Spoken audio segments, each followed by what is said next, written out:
আচ্ছা, দুনিয়ার সবচেয়ে সুখী মানুষকে বলুন তো? যার অনেক ব্যাংক ব্যালেন্স, দামি গাড়ি, বিশাল বাড়ি আছে সে? না, একদমই না। ইসলাম সুখের যে সংজ্ঞা দিয়েছে তা জানলে আপনার জীবনের প্রতি ধারণাই বদলে যাবে। আমাদের সমাজে আমরা ভাবি বেশি বেশি সম্পদ পেলে বুঝি সুখ আসে।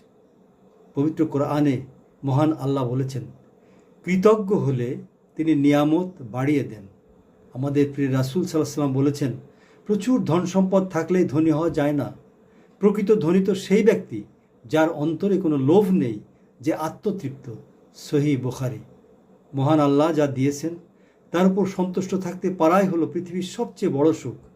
তাই অন্যের দিকে তাকিয়ে আফসোস না করে নিজের যা আছে তা নিয়েই আলহামদুলিল্লাহ বলুন। ভিডিওটি শেয়ার করে কোনো হতাশ ব্যক্তির মনে শান্তি এনে দিন। জাযাকুমুল্লাহ খায়রান।